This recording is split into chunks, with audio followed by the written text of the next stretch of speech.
Welcome to Mr. Z and the Fifth, with your host, Mr. Z.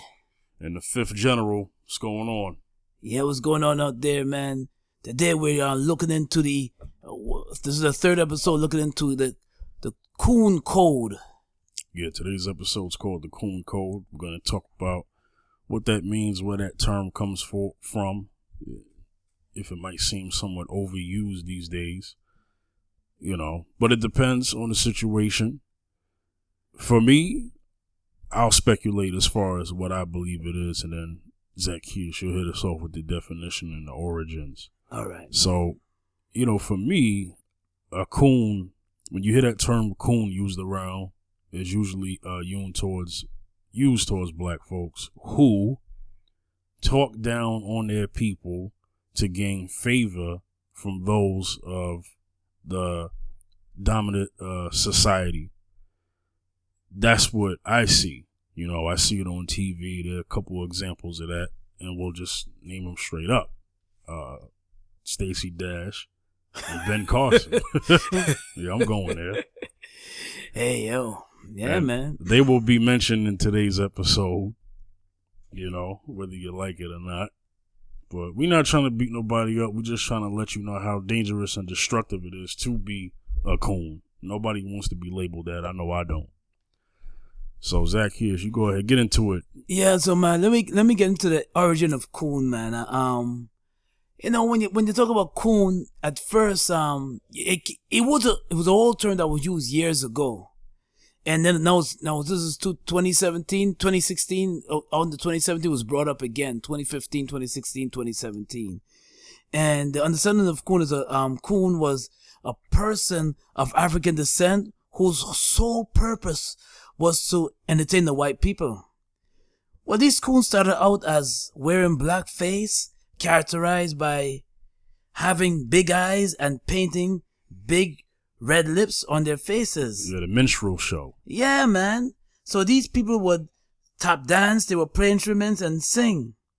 You know, so, you know, when you think about, like, back in the day, you know, like, well, I won't even say back in history, time of entertainment. You could say, because I can go back as far as Amos and Andy, I can go back as far as, you know, as far as the 1940s, 30s and 40s. I could go back as that. Even I could even dig into slavery too. But when you talk about the term coon, it usually goes with the term sellout. Like, in other words, a person of you could be any race, but ashamed of who they are, ashamed of who, you know, they rather the white counterparts other than themselves. They degrade themselves. They don't define themselves as being black. They define themselves as loving the other person and longing and wanting to be like the other person. Well, they also see themselves, I don't mean to cut you off, but they also see themselves as being superior to their own people. Like, they're black, but they're a different kind of black. Or they'll just say, oh, I'm not black, I'm an American. Like, what the heck is that? Yes. You know, I don't even want to call them, but I remember somebody saying that in the entertainment world. That, don't stop calling me black. Don't call me black. I'm an American. I was like, what? There's no such. She was right on Oprah Winfrey show too, saying this, and I was like, yo, I can't believe she went there. Yeah. My goodness. Wow. But I feel, you know, there are coons in every society. I mean, it's in all communities. The Mexican community, you know, Chinese community. You know, there are coons in the white community, I guess. I don't know. It's a little kind of different there with that. Yeah. But, I mean, you have, you know, people who sell out their own. I mean, you know, you got people like, I can't really think of a name specifically, but you got people who are Mexican who will sell out their own people who are Mexican. You know what I'm saying?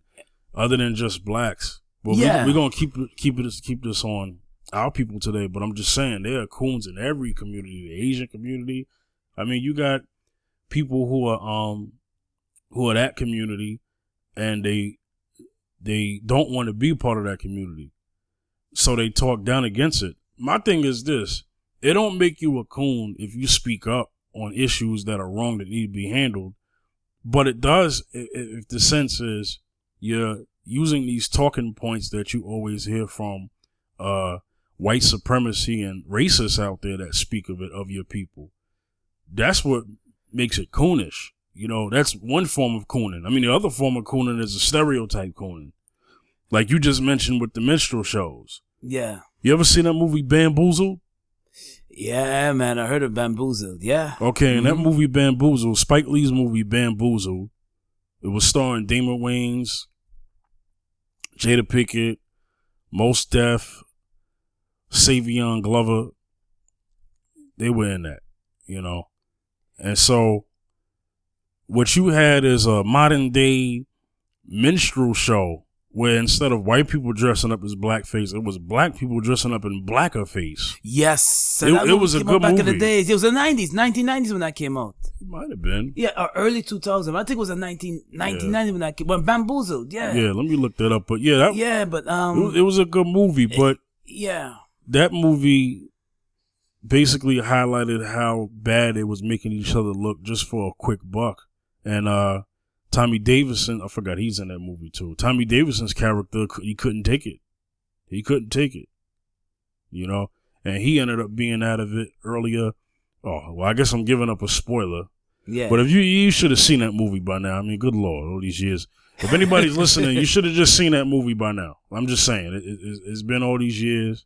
Yeah, it came out the year 2000. There we go. Yeah, I was at the late 90s, early 2000. It must have came out because yeah. I remember like looking at clips on that. And I remember actually seeing it. It's been so long since I've seen it. Also, Paul Mooney was in it. Yeah. Michael Rappaport. It was a good movie, man. But the reason why I'm mentioning Bamboozled is this reason. Is that you have some people who will coon for the sake of favor or getting a check. But then eventually, that cooning is going to drive you sick to your stomach. Let me tell you something. I remember when I read about stories like I read the book. I read some footage and books about Marcus Garvey, and when he was starting the Black Star Liner, and they had some. And remember the Black Star Liner ship he was trying to get out because his mission was to go back to Africa, make a voyage back for all black people from America to go back to Africa. But what happened was they had the FBI under J. Edgar Hoover was using some black men. Pro. Yeah, Coon clientele to sabotage the ship. Yep, COINTELPRO. Like I was talking about that, and they used these men to go sabotage his mission back to Africa. Facts. You know, and the thing is that when they did that.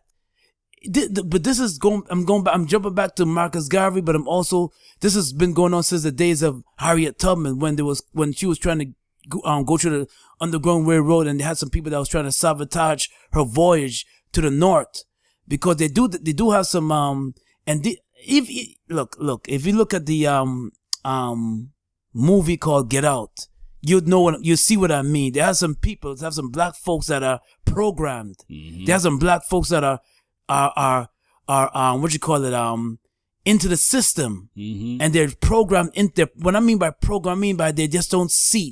They're blinded, and they cannot see. They're in other words, terms of brainwashed. They're when you look at them, it's like you could see. It's like they're in the day. They're not themselves. They're in the day. They're in a trance. They're in a trance. And they cannot see the deeper vision. They cannot see the tunnel on the other end. But they're in a trance. They cannot see it. So when you talk about the term of cooning, that's what we mean by cooning. Coon, the term coon, is that these people will sell out their own. And when they say master, when the white man say I sick. Master, you sick? You sick too? Moti said? Yeah, Moti said, I'm sick. I'm sick too because you sick. You know, so you know, it's if you look at the movie The Butler. Jesus Christ. If you look at the movie The Butler, you see it in certain footages in the movie called The Butler, where his son, the butler's son, was seen it. He was getting woke. He was awakened. But his father, the butler that played the butler himself, he wasn't awakened. All he could see was work. I work for the president. working for presidents and basically not seeing the real vision of the black struggle during the civil rights movement. This was the time of the Jim Crow era, man. And the thing about that movie is that man, he lived the black struggle, but because of where he started from, you know, he saw his he was first generation post in that movie. He was first generation post slave era. Yeah. So he saw cotton get picked and all that kind of stuff. Oh, I'm just saying in that movie. Yeah. You know, sharecropping after that. Mm-hmm. You know, he saw a lot of, so he raised his son with the fear that was put in him. He raised his son, but then his son became to a point in his timeline where he came to the realization of his own blackness as far as what he wanted to see for his future and for the future of his people. That's why there was a scene in the movie when the other son that he had, his youngest son in that movie, the two brothers were talking. Mm-hmm. Okay, if you haven't seen The Butler, everybody, I'm sorry, another spoiler, whatever. So, you know, he said, you know, his brother wanted to go to war. He wanted to go to war. I mean, he wanted to go in the military. Let me just he wanted to go into the military during the time. Vietnam. It was the Vietnam War. Yeah. At the time, the older brother was part of the Black Panther Party, self-defense. Yes. So fighting for the social injustice that was happening to black folk at that time. Yes. Still today, that's a different subject, but let's focus on that time. Yeah. So in the movie, he said, why would you want to go to war? I mean, you want to fight for them, but here we get treated like dogs. Yeah, same thing. And then what did his brother say? Which I disagree with. His brother said, I want to fight for my country. You fighting your country. My response to that is, dude, first off, you went to war for a country that don't go to war for you right here in America. Yeah. The words of Muhammad Ali, you want me to fight for you out there, but you won't fight for me here. You want me to go out there and fight for liberties that you get to enjoy, but when I come back, I can't even get a bite to eat. Yeah, I don't want to hop all over the place because I mentioned Ali, but remember Ali came back from the Olympics, and when he couldn't get a seat at the table at a restaurant somewhere, I forgot where it was, that man took his gold medals and threw them in the water. Yeah, see? So the point I'm making is, and we're going to get, more on talking with our topic, but we have to lay these things out because of, the point I'm making is no matter what you do, in society, somebody will always remind you who you are according to them. Who you are according to them. You know what I'm saying? When it comes to this whole world being run by racism, I don't care how you slice it. No matter what people say, the black experience is a different experience from any other experience. That's why I don't like when I see people appropriate black culture, because they don't want to take the side of the discrimination part. They want to have fun. They want to, like the music, and it's okay to do that. But my whole thing is, when you start with the culture vulture stuff and you're profiting off of it, that money doesn't come back to black folks. You know what I'm saying? So if you want to, you got people who say they want to be, you got people. One thing Paul Mooney said is everybody wants to be a N-word, but nobody wants to be an N-word. So, I get what he's saying there. Yeah, man. You know what I mean? So, it's like, if you want to be black, then take the struggle too. Take it all. Don't just take the music part and the entertainment part because it's fun. Yeah. But take the struggle too, because the struggle make you not want to be black. They'll scare the black out of you if you think you got any in you. Yeah. You know what I'm saying? But back to this whole thing of the coon thing. So it's very dangerous to society to be a coon, and I'll tell you why. Because you have people who are on platforms like Fox News and any other media outlet, CNN, MSNBC. Man. And the thing is that when something tragic happens to black people, the last thing you need is somebody black to justify it. We already get that enough from white supremacy and other people who are non-black who co-opt with white supremacy. Yes. We don't need black people co-opting with white supremacy. That is dangerous. Yeah, it was only last There's nothing year, funny man. about that. People losing their lives, dying. You know, that's serious stuff. I mean, it really got to me. Shoot. You know, and I don't mean, you know, let me tell you something. This sister came up with black folks supporting her. Ebony magazine and Jet magazine, you know, and it really kind of bothered me, the simple fact that she can jump on and say. Who you talking about? Let us know. Yeah, well, Stacey Dash. Okay. She jumped on, she stated that, this was last year, she stated that there should be no more black history. There should be no more black. There should be no Black History Month. That's Black History Month, and there should be no more BET. No more BET Awards show. Now, my thing is this: when it comes down to entertainment and it comes down to learn about it, we have to teach our kids this, because our kids need to know about our history. They need to know who they are. We live in America where they have no concept and no culture of where they're from. They gotta and this is my and the thing is that they gotta really we gotta sit down and we gotta show our kids eyes on the prize. We gotta show our kids, we gotta just show them that's just negative images that the media shows of us every day, but we are inventors. We are inventors. I remember during the Black History Month I was on social media putting on black inventors, you know, like John Johnson, who created the Super Soaker, and Garrett Morgan, who created the traffic light, and George Washington Carver with the peanut butter. Man, this is very important that we teach our kids this, you know. The thing about George Washington Carver is that he made so many inventions. They mentioned the peanut butter, but he had so many inventions. Oh, you know what I'm saying? Yes. And, yeah. You know, one of the things is that everybody could join and be a part of this history. It's not like, it's not like, okay, somebody black did it, so then only black people should be proud of it. I mean, yeah, we should be proud of it, but it's American history, world history too. Any invention that we use of all cultures, we should be happy about it if it helps and benefits us. I mean, and the point I'm making is, you know, the sad thing is this: black people, non-black people are robbed of beautiful history. I mean, you have white people who don't even know this stuff, and then when they find out, you know, it's like they'll tell you, man, well, I thought it was this person who did it. I thought it was that person who did it. Yes. I mean, we have beautiful history in this world. You know, I could respect anybody's culture for what they do.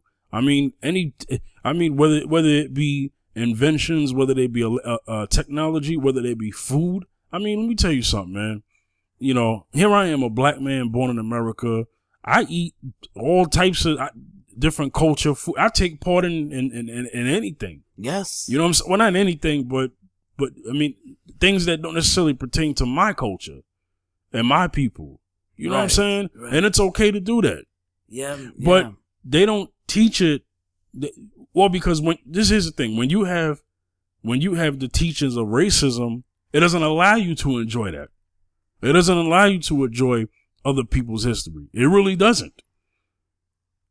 I mean, you know, so it's a shame, because whether you black or not, or, you know, you can't even enjoy, you know, another person's history and celebrate it with them. You know, my thing is, it's okay if you're a black man, and let me just give you an example. St. Patrick's Day. You know, I see black folks on Facebook, whether it be in the streets, whether it be whatever, right? And they're wearing green? And I mean, not only are they're wearing green, they got the shamrocks all over the place. Wow. You know what I'm saying? Yeah. And all this Irish pride. And my whole thing is, you know, I wish y'all felt this way about your own pride. I've never seen a group of people of Irish descent wearing on Black History Month wearing kente cloths and red, black, and green flags, or talking about how good Martin Luther King was or any other black prominent leader was. I don't see them doing that when that time comes around. Do you? I'm gonna be fifth. I'll be honest with you. You'd be lucky if you see them on the African American parade. I'm just saying. I'm serious, man. I'm just making a point. I mean, that when I'm talking about our own black folks. You'd be surprised to see if they see. They don't even know if the African American parade was. Let me tell you something. They don't even know if the African American. Sometimes they do have an African American parade, and they don't even. Some of them even know that that's even aware. Of it. Before I get to that, I'm just making a point that I don't see any other culture going hard for black folks when black holidays or anything that. I never see that on that side. I never do. Yeah, and internally, let's get to that since you mentioned that. I don't see that much with black folks doing it themselves. But anytime something else comes up, whether it be St. Patrick's Day or even Cinco de Mayo, I see black folks going hard for those holidays. Mm-hmm. More than they do their own. I mean, be more excited about what you got. You know why? Because black people have been taught to be ashamed of who they are. Mm-hmm. And everybody else knows our history but us. Mm-hmm. Ain't that something? That's crazy, man. And the thing is that I'm working in the school and I see and I had a young guy, maybe about 2-3 years ago, came up to me and asked me what he asked me? He asked me like Dr. King, about Dr. King, and then he was like, well. He looked at me and he asked me, he's wearing his pants underneath his butt. You know what I mean? And he looked at me. Yeah. And he asked me, well, I'm 20-something years old, I think he was 23.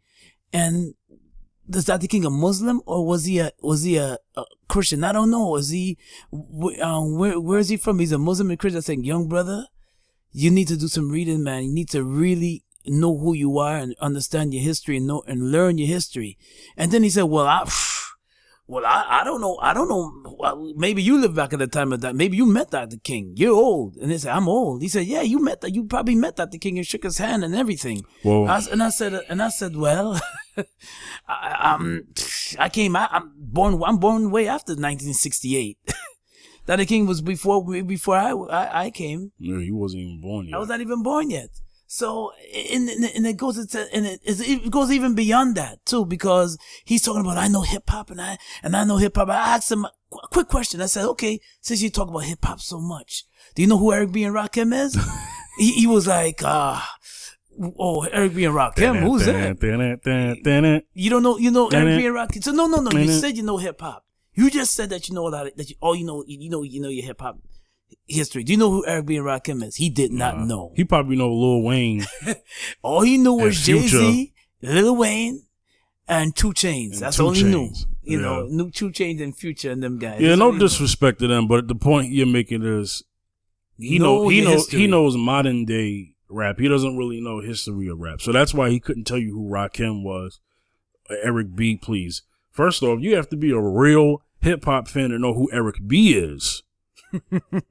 Because when Rakim and Eric B split, Rakim still had a career that was in front of our faces for a while. Mm-hmm. As well as Eric B dealt more with behind the scenes work, yes. You know? Yeah. So you got to be a real hip hop fan and know who Eric B is. I mean, you got people who may not know Paid in Full Rakim, but they might know the 18th letter Rakim around that time. Yeah. You know what I'm saying? When he started working with Primo and all that, and he started working more with Primo, they probably know that, him because of that. But anyway, let's get to where we're at. The reason why we said all of this to say this is that it kind of explains where the cooning kind of would still be around because you have parents. You said that boy said what he said. Yeah. Well, he's a man. He's not a boy. But he said what he said because he wasn't trained up right. Because, see, that's also cooning, too. When you don't teach your kids your history, you're responsible for that. Yeah, you're responsible for that. When you don't teach your kids their history, they come with all, they do have questions, and then when people ask them, and when people, there was a video on YouTube. I'm not getting, this is still on cooning. The video on YouTube, there's a young white guy asking people, this is during the time of when during the time of Black History Month. He's going on YouTube, asking people, random people, even black people. He's coming up and just randomly saying, well, Dr. King died of a Dr. Martin Luther King died of a car accident today. Are you going to go to his funeral next week? Are you going to attend the funeral? And the response from even some older white folks was like, "Oh, gee, I didn't know he died. Well, he died, but oh, he died. Oh, well, maybe I can make that. I'll see if I can. I don't know if I can make the funeral." Then I had a young black guy, maybe in his 20s, that said when a white reporter came and asked him, Dr. Martin Luther King died in a car crash and a car accident. His response was like, "Well, I got things to do. I can't make his funeral. I got you can't make that Martin Luther King's funeral." The young brother was like, "Nah, I can't make it. I just can't. I can't make it. I'm busy. I'm working. I can't make it. I can't be there." That's an example of people not knowing who they are. A person of a different origin asks you, just randomly say that Dr. Martin Luther King got into a car accident a week ago, and your response is, "Well, I can't make it. I can't, as a young black man, I can't make it. I can't be there because I'm busy. I'm working. I can't make it. I can't be there." That's cooning is also part of not knowing who you are knowing your history and not knowing who you are. So when people randomly ask you a question like that, you come with a response like that. I was taken back. I was like, wow. Whoa. And it was a sister too. He asked a sister that too. And she was like, "Well, I don't know. I'm going to a party next week. I don't know if I'll be able to make it." Wow. Well, Yo, this is on YouTube. Well, you got to love, not knowing who you are also will explain you not loving yourself. Because you have situations where people will try to reason and come up with a particular excuse to why they don't feel the way they feel and don't know the answer. Well, I can say this. You feel the way you feel because of what you was taught or not being taught. Let me get into that. You said not being taught who you are, right? That could do an effect on you. But if you're always taught that somebody's better than you, that's an effect. Mm-hmm. Whether it be media or society, they always teach black folks that they're inferior, and they don't necessarily have to say the words, "You're ugly because you're black." But if you're watching a show with supermodels, anything pertaining to beauty, magazines, you have a lot of these beauty magazines. If you don't see beautiful black women, or if you don't see beautiful, like specifically for the women, the sisters out there, if all you see is women who don't look like you, who look good, then now when you see what you want to become, you'll behold that. This is why, you got a lot of sisters out there who don't love the skin that they're in, don't love their hair, and that's sad. Yeah, the thing called cakes. A lot of brothers like that too. Cake soap. You talking about that skin bleaching? Skin bleaching the skin. Yes, cake soap, which is in the Caribbean and Africa too. It's disgusting. The skin soap where they want to lighten their complexion so they can fit into society. They want to lighten the complexion because they feel they're more lighter, the more successful they are. What they need to know, the science is the darker you are, the better you age because of the melanin that is in your skin. Okay? You can get, this is science. Okay? This is science that all men have studied. I don't care what people say. This ain't racism me saying this. But you could get the black is the dominant gene. I'm talking about as far as the color black, right? Whether it be we could look at this from animals in the wild. I'll give you a great example. Animals in the wild. You have a lot of animals in the wild who are dark skinned. Normally, there's a color to them, right? Mm-hmm. If you see them lighter or more clearer, then it looks like it's more of a recessive trait. You can get you can't get dominant from the recessive, but you can get recessive from the dominant. I hope I said that right, but Yeah. You know good example. 2 black people can make a white baby, but 2 white people can't make a black baby. That is scientifically impossible. We're talking about albinoism. Mm-hmm. Okay, that's what I'm talking about.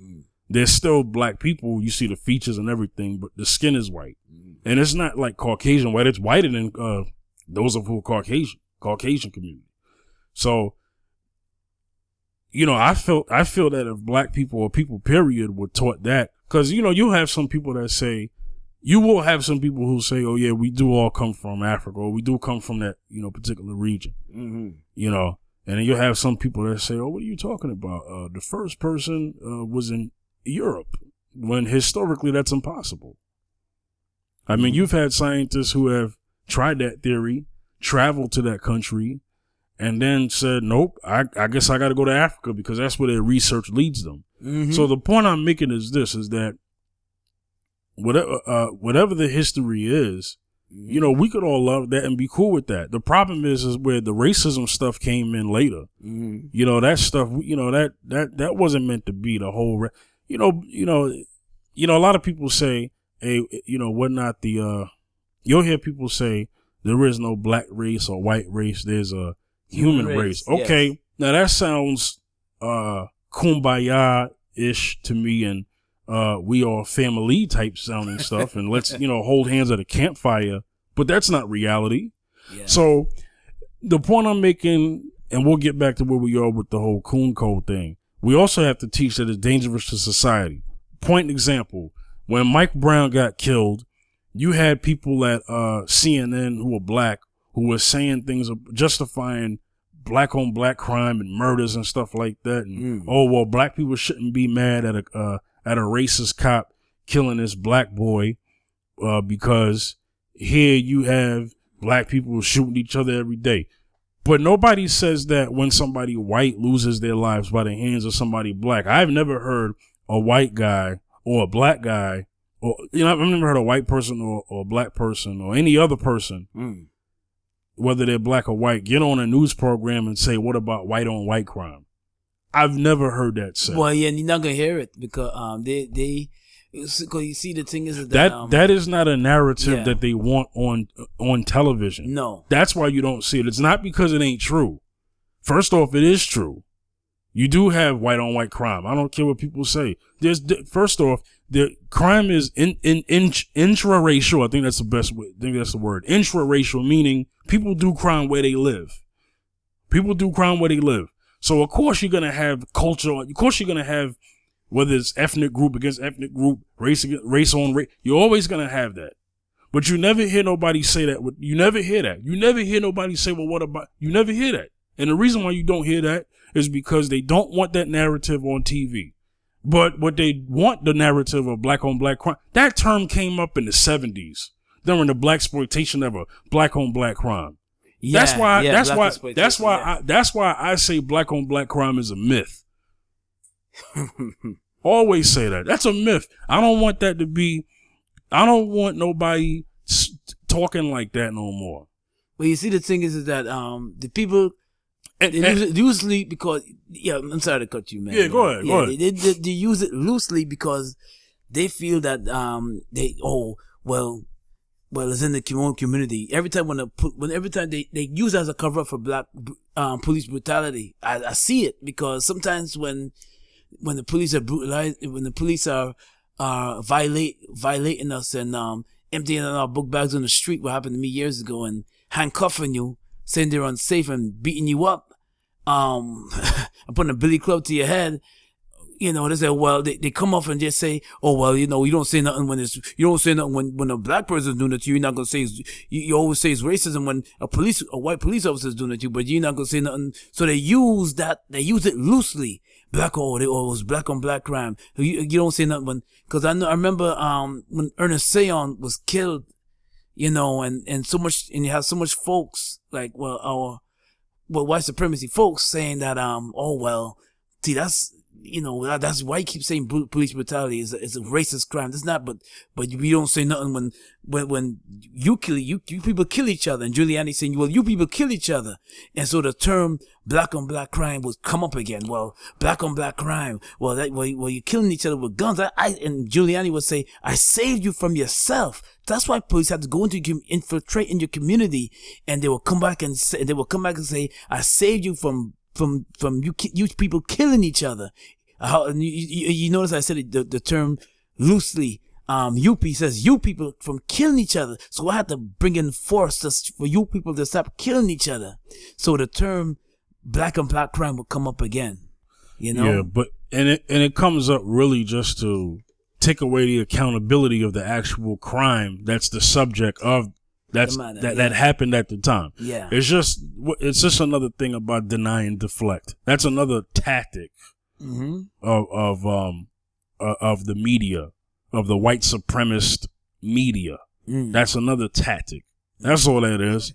Let's just act like we didn't hear what you said, and then just talk about what we want to talk about. Right. My whole thing is, at that point, black folks, at this point, you might as well just refuse to go on CNN and refuse to go on Fox News. Why even okay, especially Fox News. Why even go on that network? D.L. Hughley a while ago set Megyn Kelly straight on that channel because they was going back and forth, and she was talking about, he said I'm not surprised the narrative that Fox News tries to push, where you guys got freaking Mark Furman up here working. That's the arresting officer of the OJ trial, who was on who in his interrogation kept on saying the N-word like it's like as if he was saying the N-word so much it sounded like a chainsaw. You know what I'm saying? Some of y'all get that joke later. You know what I'm saying? You know what I mean? Chainsaw, anyway. Yeah. But you know what I'm saying? He said it so much. So that's somebody who's working on that program. You got guys like Bill O'Reilly and Sean Hannity. People who say suspected white supremacists who say these talking points on his network. So of course, a channel like Fox News, I don't even know why black folks even go on there. You're not going to get a word in edgewise. They do this. Stacey Dash went on there last year. Yeah, she worked. Yeah, and she fired now. How about that? And that's the she point. Went on there, man. And that's another thing I need to drill home with this subject is that the cooning don't save you. She got up there, made a fool out of herself at the Oscar Awards that year when Chris Rock hosted. When she got up there and she said, "Happy Black History Month, everybody," it was cringeworthy. Because we already had known what she had said. She had an issue with Jada Pinkett said that she was boycotting the Oscars, and she made an issue about that. Yeah, talking about the whole that's where the whole comment about BET came up. First off, BET's not black owned. I'll say it again. We said that before in early episodes. BET's not black owned. Not black owned. So stop it. Yeah. And ever since it got sold, it's not informative anymore. It used to be informative. They used to have Teen Summit. They used to have all of these, they actually have a news program. Jackie Reed was hosting it. You had Tavis Smiley on there. Tavis Smiley, Them days are over, man. Yeah. I remember. Them days are over. Yeah. I don't know if you remember a show called, The Edutainment that you was talking about? Edutainment, yeah. That's not on BET no more. Yo, they had a show called Black Men Revealed. And you know what? It's not even on TV One like it should too. How about that? No, they had a show. Since we're talking about black, supposedly black-owned networks. Yeah. So she needs to stop, and I'm gonna get back to the term like why is it that I'm sorry, I gotta say this. Yeah. Tariq Nasheed released a DVD series called The Hidden Colors. How come TV One or BET hasn't hollered at Tariq Nasheed and said, "Look, can we get some rights temporarily to show one of these movies on our network?" That's an informative DVD series.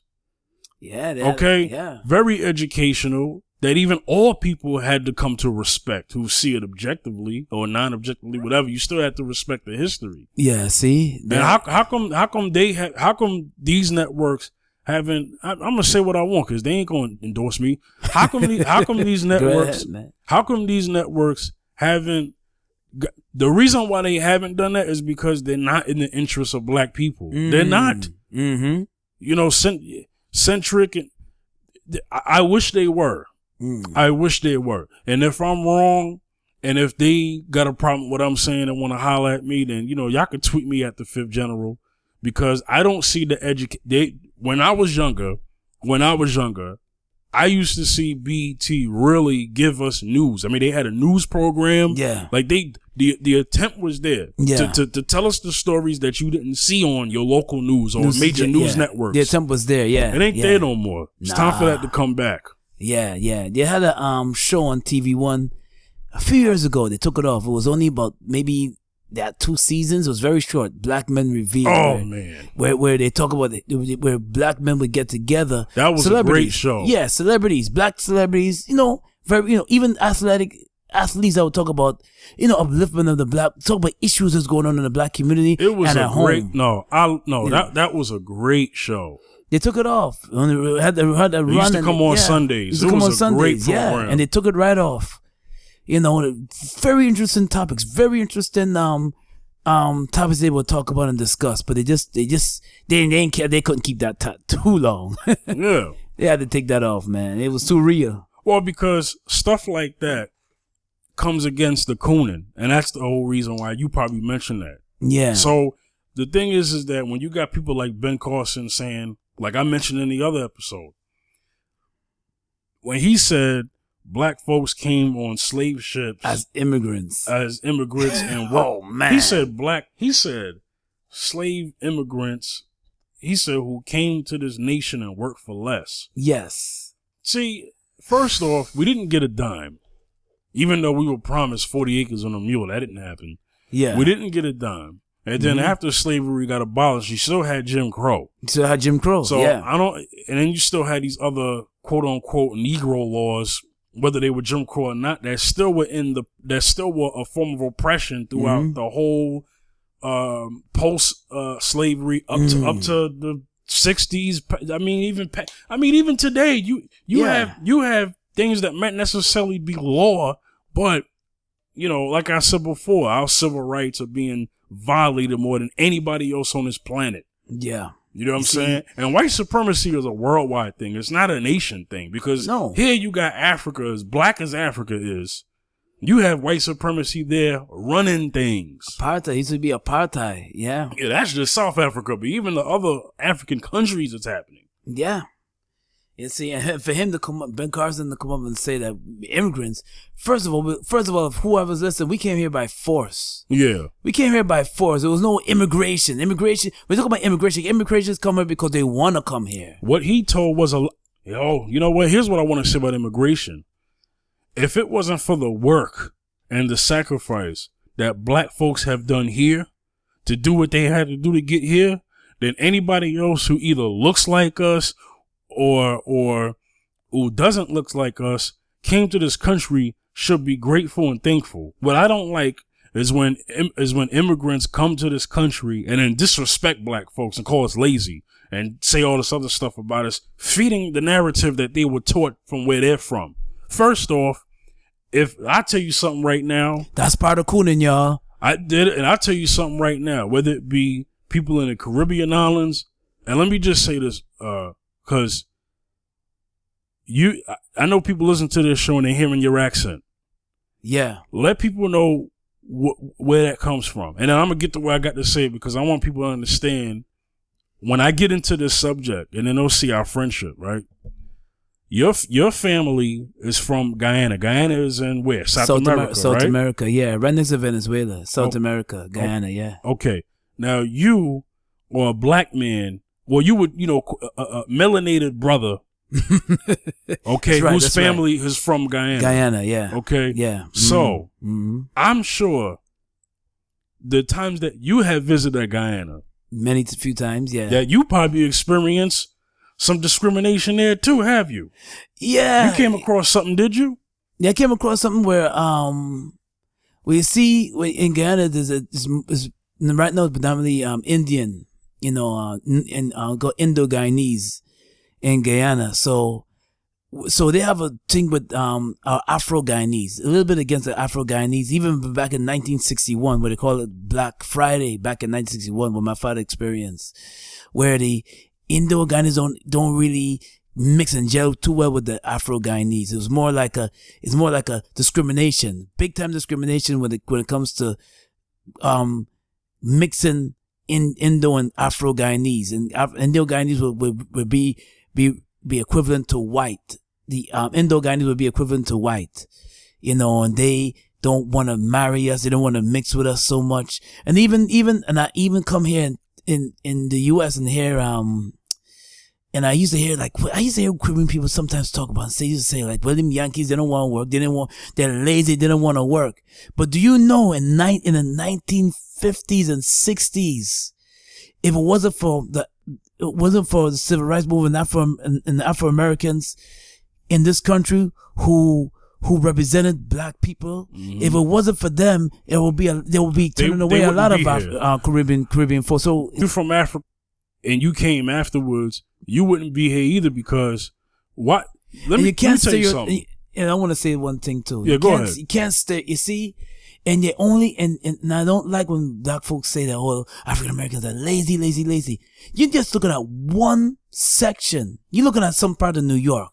You gotta travel around the country and know that they have some black folks that own their own business and run their own entities. You cannot stereotype one section if you're not traveling. You gotta travel around and you gotta see. Even if you go to Georgia and you go to, you got to see for yourself. You can't just let the media tell you what people are doing. Oh, y'all on welfare. Not all black people on welfare. Come on. Actually, the biggest welfare, it's not even black people. The facts, no, it's white people. I mean, there's more white people in the nation. Portray, yeah. I mean, there's more white people in the nation, but the narrative is told that black people got all the welfare. Mm-hmm. That's a lie. You know what I'm saying? And like, what I'm saying is this. Okay, so I had you tell that for a reason, because you got a lot of black folks who come from the islands, they come from Africa, and then they feel that they're better than black people who are here, born here. Yeah. They throw the term Negro around so loosely and Yankee and stuff like Yankee, that. How first off, how can somebody black from America be a Yankee when they didn't even come here on their free will like that? I mean, there was no acts of Yankeeism from black folks here in America. I mean, there was some black folks. Let me put this in there because this might come up as a debate later on with some people coming at us. Yeah. Yes, there were black folks who were here before the slave trade. That is true. But that term Yankee is not used towards them. That's used towards black people, period.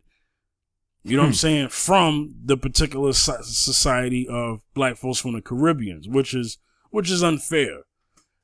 Here's the thing: they teach black folks when they come up here, don't mess with the black folks who are already here. They teach that to Nigerians and all the other West Indians. They teach that to them from Africa, all the other South Africa. They teach them that. They teach them. Don't mess with them here. Do what you got to do, but don't mess with the black people. Don't mix with the black people here. Don't live with them. That's what they teach. Now, the cooning part is the Yankee stuff. You call me Yankee. It's cooning if somebody black here calls somebody from the Caribbean islands a term, like you hear. Yankee. I hate to say this, but you hear people say stuff like coconut people. That's ignorant. I don't want to hear nobody black saying that either. Yeah, You know what I'm saying? I understand that's a response to the Yankee thing. I get that. Mm-hmm. That's mainly a response. That is a response because black people got tired of hearing that here. So don't say that either. We all first off, the only thing that happened in the slave trade, all the ships did was this: the slave ships just made pit stops. That's all that is. Yeah. Somebody's brother and first off, they split up families all the time. Mm-hmm. Okay, so if my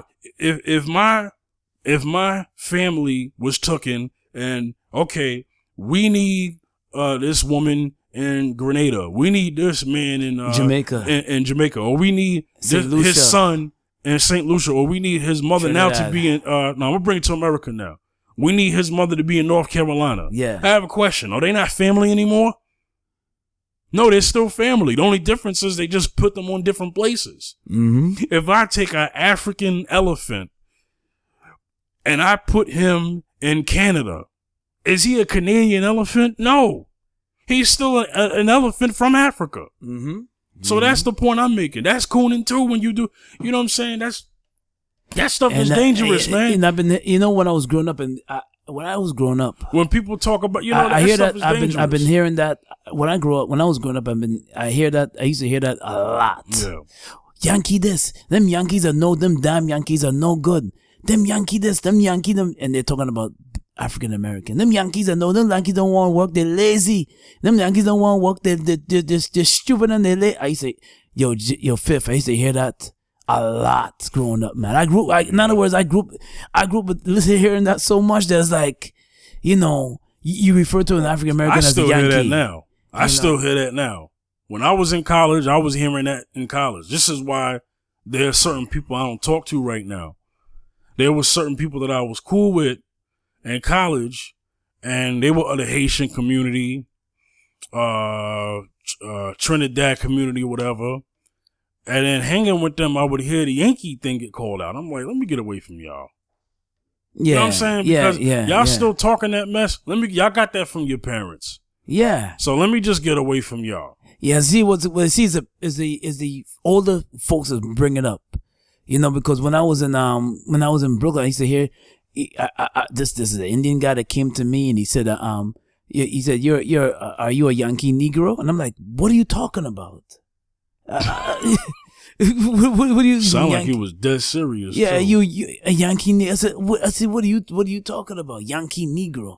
This is the ignorance of all this is ignorance. You know, and it's like because you don't open your mind and you don't read and you don't understand history, you take it from you get your information from the white counterparts and you just run with it. You know, and it's like. Yeah. You know, and it's like, and it goes back to this too, because, you know, when I even when I look at the term coon, it's, you know, and I say coon with this, you know, they have some, coon is like black, let's go back to this, Jay. They have black men that don't like, black women. Black women. They worship white women. They worship white women. They say that I'd rather be with a white woman any day, any time. And they have vice versa. They have the black women that don't want to be with black men because they say that black men are no good. Man. That's that bedwenching stuff. Yeah, bedwenching stuff. And I hear that a lot. Now I'm hearing that now. And I ever heard from one, you know, a family member, one of the family members of mine that say that. Don't name him. I'm not gonna name him. No, saying that if I was a white woman, if I was a black woman, I would marry a white man. Okay, so go ahead and marry that white man. But then when you marry him, you can no longer speak on black issues no more. Let me just say this, because maybe people don't hear this no more. If you are what Zaccheus is talking about, if you are black and you want to assimilate with them, well, let me be specific. If you want to marry who you want, date who you want, go ahead. But here's my take. Once you do, then at that point, if that's the reason because you don't like yourself or you don't, because I'm not going to say you date a white woman, so now you ain't black no more. But what I'm saying is that it does make it very hard. If you're black, it does make it very hard to now speak on the plight of black people and then condemn white supremacy without offending your white wife or white husband. Let's just keep it real. Sometimes that happens. Now, some people have been able to still make that work. I mean, Nate Parker's married to a white woman, and he still did the Nat Turner movie. So God bless him and his wife, because his wife could have stopped him. She could have, because if there's any white person that he would have to answer to, would be his wife. Just like on her end, if there's anybody black that she has to answer to, she has to answer to him. It's just like de Blasio with his wife. De Blasio got a black wife. So Mayor de Blasio, for those who don't know, I'm sorry, this is local now. So just to let you know, we here in New York, all right? So I'm talking about Mayor de Blasio. If anybody doesn't know who Mayor Bill de Blasio is, Google him. But he has a mixed family. He has a mixed family. His wife is black. He has kids with her. Okay, so anything that he has to, if it's a black issue, even if he ignores it, he got to go home to his black wife. Now I don't know. It all depends on how accountable for his actions his wife holds him, or any relationship you got. Whatever your significant other accountability level holds you to is what you're going to answer to. George Lucas is married to a black woman, creator of Star Wars. He's married to a black woman, but he know better, I guess, these days, to watch himself with her. Although he got to be careful with some of the black folks he put in his movies. I mean, in Star Wars, Force Awakens, he got a character on there, and the actor's name is John Boyega, but in the movie his name is Finn. And Finn, his eyes was bucked. You know what I mean? His eyes was bucked. I mean, I laugh every time Tariq Nasheed does this. In the movie, when he was running away from the Imperial fleet, when they was coming after him on his planet, he's yelling out Ray, because the girl's name was was Ray. So he's yelling out Ray. And his eyes was bucked. You know what I'm saying? His eyes was bucked. His lips was all poked out. His eyes all bugged out. You know what I'm saying? So now I got a problem. Now George Lucas needed. Well, here's the thing. I don't think he sold the rights to Star Wars to Disney. So okay, that's Disney's problem now. But the thing was, years ago, before they got the rights, he had a character, Jar Jar Binks. Wow. Oh my God, Jar Jar Binks sound like a straight up slave. I mean, Jar Jar Binks had that talk. He was like, I'm listening to him talk I'm watching the movie, and I said, man, the next thing he gonna say is, me, sir, Jar Jar pick cotton. I mean, the way he was talking, you know what I'm saying? Look up, if anybody knows who Jar Jar Binks is, Jar Jar Binks sounded ignorant, man. I mean, he was equivalent to Buckwheat of the Rascals. Tay. You know what I'm saying? I mean, I thought Jar Jar Binks was gonna sing I got a dollar, hey. You know what I'm saying? Horrible. But anyway, let me get to my point. And we running out of time. We're gonna have to go a little over time just to drill this home. So the point I'm making is you have to be careful with the cooning, man. And it don't benefit you nothing. You got people losing their jobs cooning. Yeah. Sage Steele of ESPN got replaced by Michelle Beadle of the NBA blocks. Yeah, what was the name of that brother? What was the name of that brother that got that Trump escorted out? He was a Republican. I forgot the name of the brother, man. He was a Republican. Trump had him escorted right out, man. He was also on the Roland Martin show, representing Trump and representing the Republicans and talking well, saying it's not so bad, listen, Trump is coming, he's not so bad, but yet Trump kicked his, he was cooning heavy, but Trump kicked him out. Who you talking about? I'm trying to find his name. The only people I could think about is who around him is, you got Omarosa, you got Pastor Scott, and then you had Wayne T. Jackson up in Detroit. And then you had Sheriff Clark. I think it's Pastor Scott. Scott? Yeah. Well, Pastor Scott got on there on live television talking about, I talked to some of the Chicago gang thugs, and they want to get their body count down because they respect what you're doing. And then when they talked to him later, he said that he misspoke. He only had 4 hours of sleep, allegedly. That he only had 4 hours of sleep and he was just talking. Okay, but is any of that close to being true? He admits no. So that means you made the whole thing up. That's what that sound like. Chicago gang thugs. I mean, it's like he was reading a script out of some old blaxploitation movie. I'm surprised he didn't say jive, turkey, and sucker. You know what I mean? The way he was talking. You know what I mean? But you can't have people like Ben Carson and Stacey Dash, and you can't have, back to the whole thing about Sage Steele. Sage Steele, she's biracial, if that's even a real term. She said something about how she experienced more racism from black people than white people, which I doubt that. No, what was it? What? I doubt that. What? You know what I'm saying? And I mean, I don't want to talk about an experience like that, but I don't know. I doubt that. That's just how I feel. Yeah. But anyway, that didn't save her because now she's been replaced. You know what I'm saying? A lot of these people that we saw cooning during Obama's time, in office, they don't need him no more because Trump's in. They got replaced. Yeah, exactly. They got replaced. Speaking to the mic. So let me tell you something. It doesn't make sense.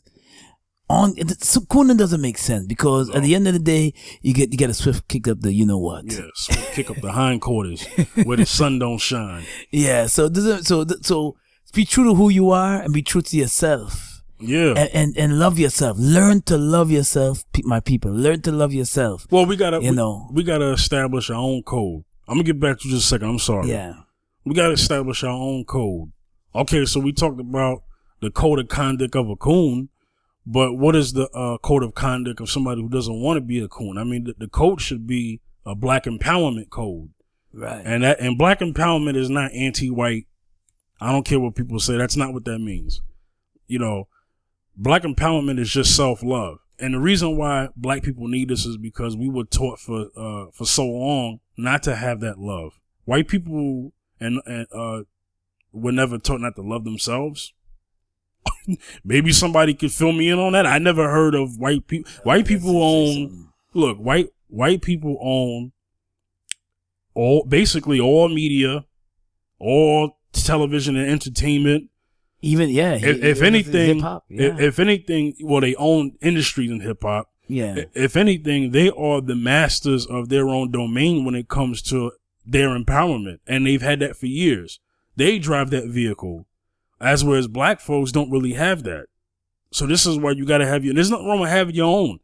No matter who you are, there's nothing wrong with having your own thing. I support that. All over the world. Have your own thing. That's cool. I just don't like when people get at us when we have our own thing. That's true. Yeah. I've seen somebody say there's no such thing as a white entertainment television. I said, oh, you mean like wet? I guess that's what it would be called, right? Yeah. They said there's no WET. You know what I told that person? There is a WET. Where? NBC, ABC, CBS, CNN. Fox, CW. I said, you want me to name more? Or what do you mean by that? There's black people on those channels. How many? Was it Roland Martin kicked out of one of them? And no name like probably one black person. Was it Roland Martin kicked out of one of them? CNN, he ain't welcome back no more from what I heard. But you know what I'm saying? Allegedly. I don't want no case coming at us. Allegedly, Roland Martin, I don't know. I don't know what's going on with that. They recently collabed on something that they did. Well, I'm glad he has his own network. TV1. Yeah. They recently collabed on something. Yeah. That was between TV1 and them. But I don't see Roland Martin on CNN panels no more like he used to be. Right. But you got this intelligent, beautiful sister by the name of Angela Rye on there who does a good job of representing black folks well. Oh, yeah, I know Angela Rye. Yeah. Angela Rye is bae. Like, you know what I'm saying? That's wifey right there. You know what I'm saying? So shout outs to her. Yeah, shout out to Angela Rye. But, you don't really have too many people. But you do have her speaking out. You got somebody else, I forgot her name, who represents pretty well, who speaks against the coonery. You know what I'm saying? Exactly. Who speaks against the coonery. And so I appreciate that. Yes. But the point I'm making is that there should be a code of black empowerment. Right. But when you're on that code, you will get attacked. Like brothers like Colin Kaepernick from the former NFL player. Oh yeah, we got to get into that sometime. NFL player formerly with the San Francisco 49ers. We're going to do a show in the future about the black athlete struggle. Yes, we're going to mention him obviously, and we're going to talk about the protesting and the stance that he takes. But the point I'm making is, I'd rather be on a code that is for helping my people, that other people will hate me for it, as opposed to being on a code with people who I'm causing or contributing to the destruction of my people. Right. You get blood on your hands when you do that. Yes. You know, there's Stacey Dash, Ben Carson, just to name a few. You know, there's can't believe Morgan Freeman did that, man. Larry Elder, Sheriff Clark. There's blood on the hands of people like that. Who Coon, Morgan Freeman. You know, there are blood on their hands, because my thing is, the reason why I said it is because they now will use that as a means to say, well, on these networks and whatever, they'll say, well, we can't be racist because we're not the ones that said it. They did. Yeah, but you let them be on the platform and you didn't speak against it. That means you're a supporter. Exactly. You're a supporter. And I know, and there's a lot of that. There's a lot of supporters of white supremacy. There's a lot of that. It's a lot. Dr. Umar Johnson, I don't know if he said this, but he's quoted for saying they are trained Africans in white supremacy. Yeah, yo. I couldn't believe it though, but you know, I listened to the brother and I understand the brother. Tommy Sotomayor said that that black women are the worst on the planet. When he said that, I was really taken back by that. I can't believe he would actually come out on YouTube and say something like that. I was really taken back by that. You know, it's just, you know, we understand that they have some ratchet, they have some sisters that, you know, they don't represent us too well. But to come out and say that is not even right. You know, that's part of cooning too, man. Wow. Okay. Yeah, the generalization is not good. You know, you should never generalize. I don't generalize that all white people are racist. I don't. No, they don't. They're not. That. They're not. They're not all racist. No. But this is what I do believe, though. But I do believe that all white people are taught this, whether it be from their family, whether it be from society, social circles in their community, or the media, because that's what the media teaches me as a black person. If I'm watching TV just like they are, they're getting fed the same thing that I am. Right. And they only teach them that to further push and excel the power of white supremacy. That's the only purpose that I see that being done.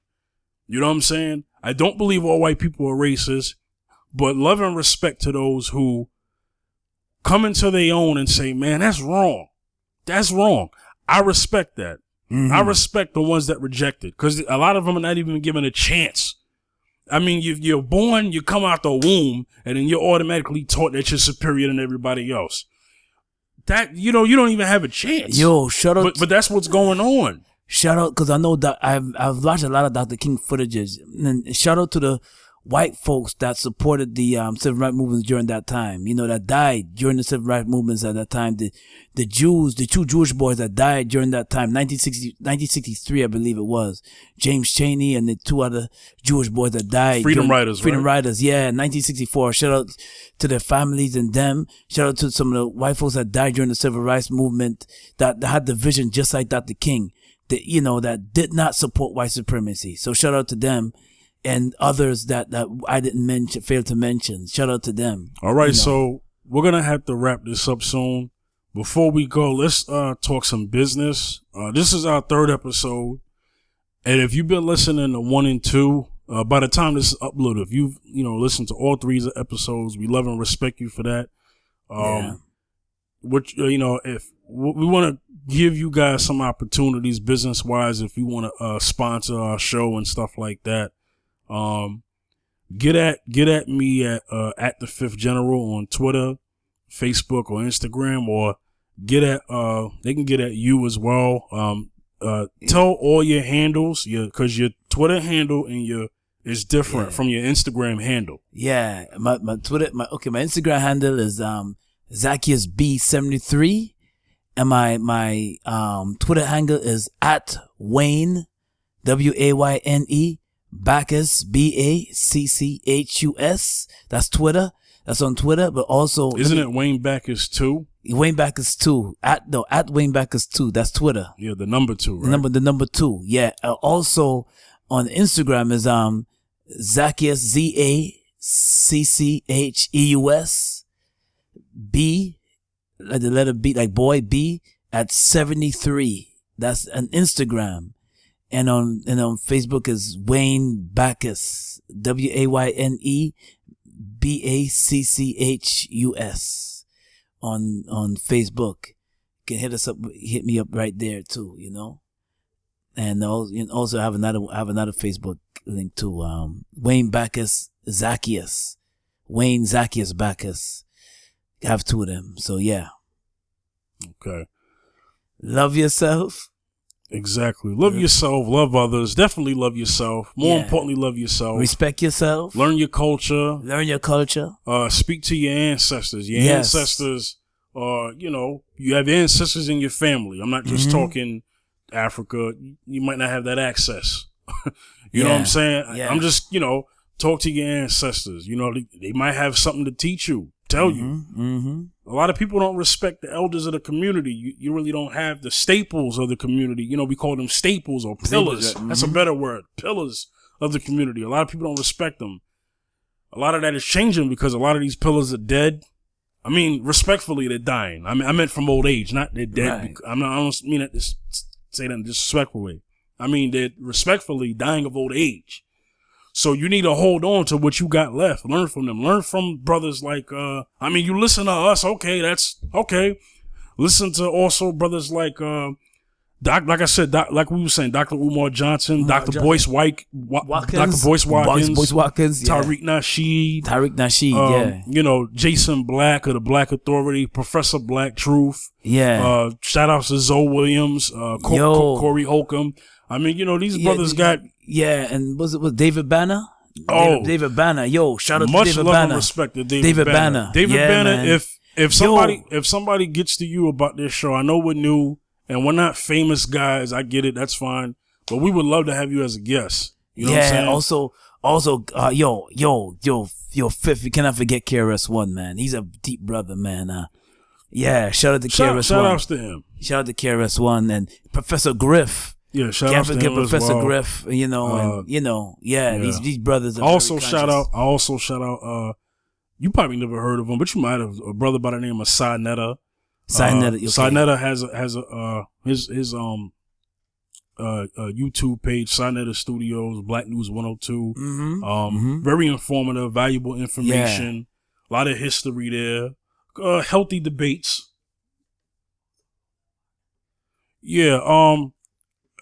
Shout outs to Roland Martin. Shout out to Roland Martin. Yeah. TV1 Roland Martin. I don't want to say nothing.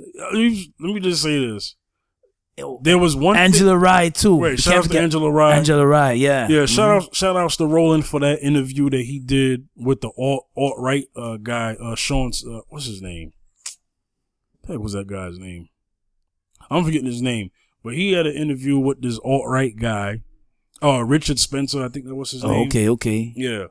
So, and he handled that very well. I didn't like how he handled the Hillary Clinton thing. Just keeping it real, but, for anything else, shout outs to Roland, you know what I mean? Yeah.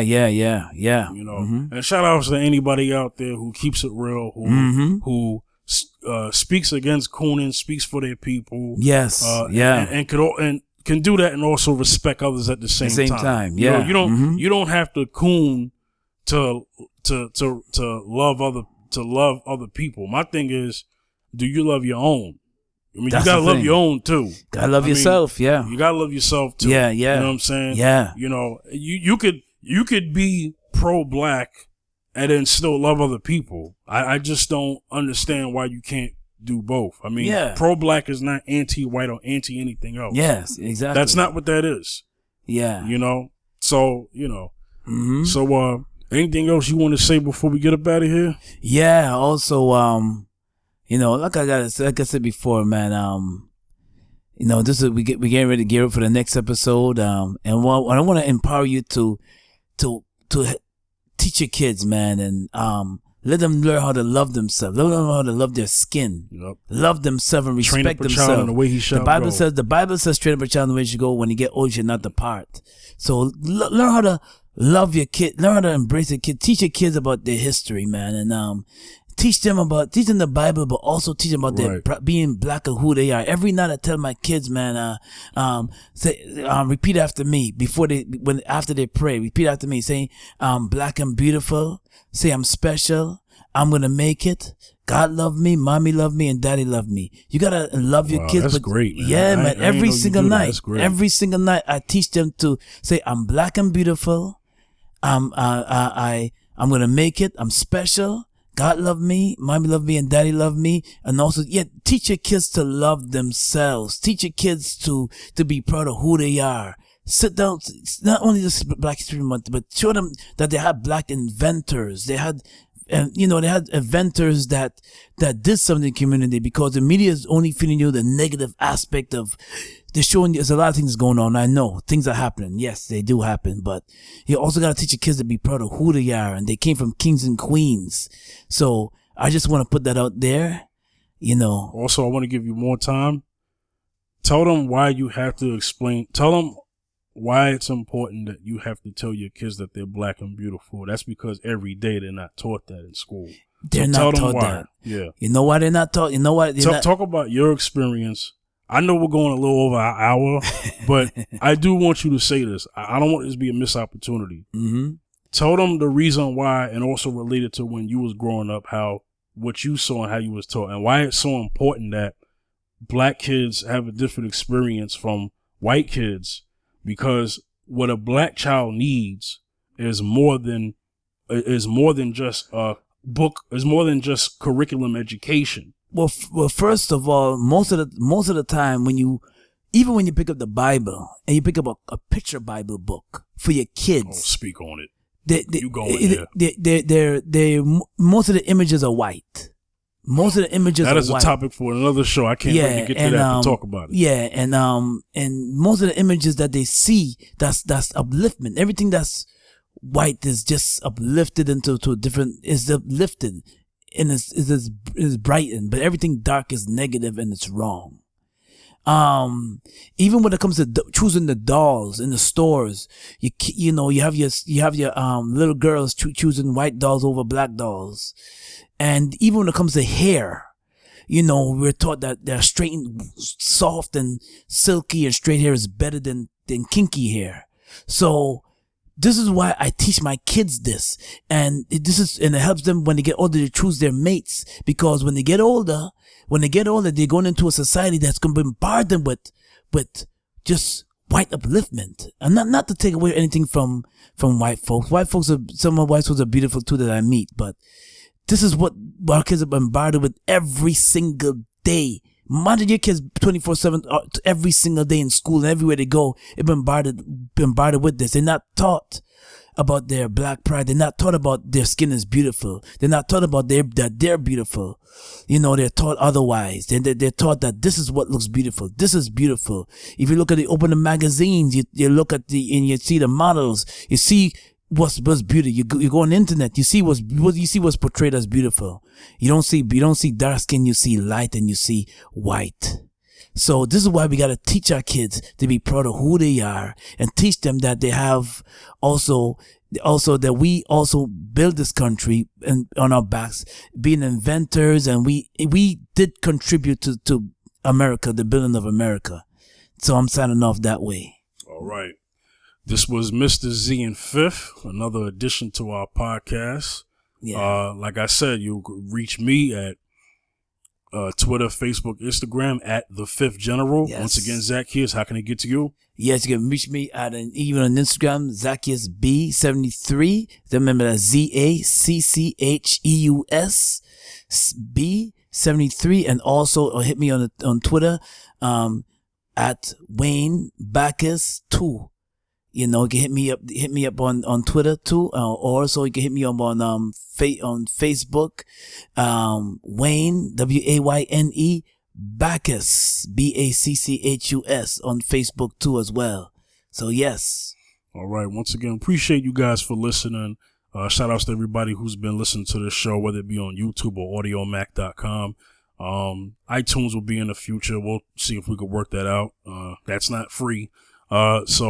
And any other information, if you're watching this on YouTube, check out the description section. Audio Mac, we have a description section. Description section. All right. It's okay. All right. Don't forget to buy our album, Zaccheus and the Fifth General, The Example. Yeah.